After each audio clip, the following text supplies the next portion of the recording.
Hello there, Year 11s. Now we are going to look at this particular point where we try to make our essays flow a bit more. And the way we do this is to find a word or a phrase or a variable contained in the last sentence of the previous paragraph, here for example, and we aim to include it in the first. Let me just do this in the middle of the paragraph and then we'll repeat it at the end. This should take about 2 minutes. Then I want you to attempt to do this with your own. Bear in mind that as you write a paragraph, you almost certainly do not know what you will be writing in your last sentence. That's the nature of writing and thought. So here, I can see that it's all about this idea of moral righteousness, an idea of rebelling, an idea that Eric was disregarded by his father. He learnt a lesson and knew his mother was wrong, consequently changing the act of rebelling into, yes, good. So actually there's a reframing of what he's doing. Sometimes you can question a teacher and you are just wrong and selfish and rude. Sometimes you can question what's said by a teacher and it's actually what they desire. This is what Eric's doing. Here, we've got a few people doing this.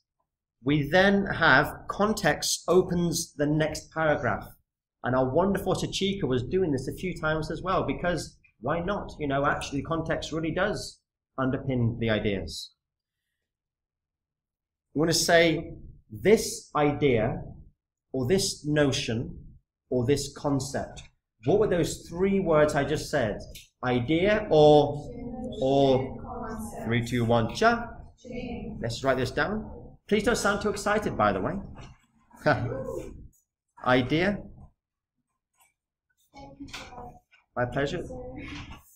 So you say this idea of, or this notion of, or this concept of reframing moral righteousness, or reframing a kind of rebellion, then you could say it's particularly interesting for the 1912 Edwardian setting. Full stop. That way there's a sense of flow. When you plan initially your essay at the start of the actual task, will you know the points of flow? No, because you don't know the last sentence you can write in a paragraph, because you may write another sentence. There's always another sentence you can write on that. Okay, let's now do this for the conclusion, and hopefully doing this twice will make this clearer. So, what here is a word or a concept at the end of this last sentence? So, time of the play. Love did not play a major part in relationships at all, like Sheila marrying Gerald to unite the Croft and Burnley businesses.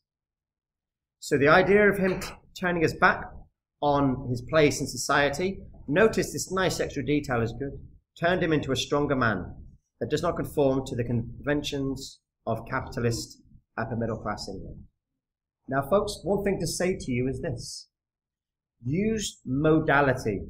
That means hedging. That means perhaps could, would, should. Simply the act of not saying that all people are like this is going to raise up your writing and you as a human being. Great question by Viella. Modality. Yeah. Modality. What would be like? Would, could, perhaps, maybe. It's to show the mode in which something happens and to show that people are not homogeneous mass. They're made from variables and demographics of people. So let me give an example of this. Would love operate for some people in marriage in Edwardian society? Has love always operated in every society, including probably prehistoric societies? Well, prehistoric wouldn't have marriages, but it would absolutely. And even in relationships where they are set for business, is it a good idea if the couple likes each other at the very least? Absolutely. And even in arranged Indian marriages, there's a difference between arranged marriage and forced marriage. Does that make sense?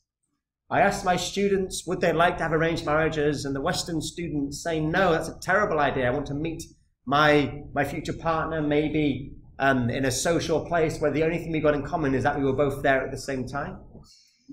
Then I say, how would you like instead your parents to find 3 to 5 people that they know that you will find good looking, that you will get on with, and that they approve of? And if you don't like those people, what will your parents do? Find another 3 people like, and as was said, hook you up from there. And I think most Westerners would love that idea. So here you could say, rather than say love did not play a major part, it's the major part that makes the modality. And you could say,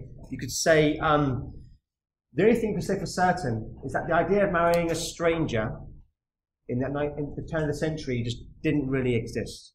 You'd want to know them through somebody else. Why? Because you know that you could trust them perhaps a bit more. There was more of a human connection. There's something to lose. So just look at again as the modality for this. Let's look at the idea of this. Eric gained strength through a lack of conformity. So you could say it is this lack of conformity by Eric. 3, 2, 1, cha. It, Laith, you can do this for your conclusion for now. It is this. Then I put the ellipsis to replace. It is this lack of conformity by Eric that allows Priestley to demonstrate the attractiveness of a change to socialism. Full stop.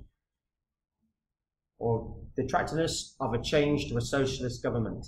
Now, folks, over the course of the weekend, I read for about 10 hours and it changed me. I really feel like I'm in a greater mindset of things. Which one sounds like it's got a better rhythm?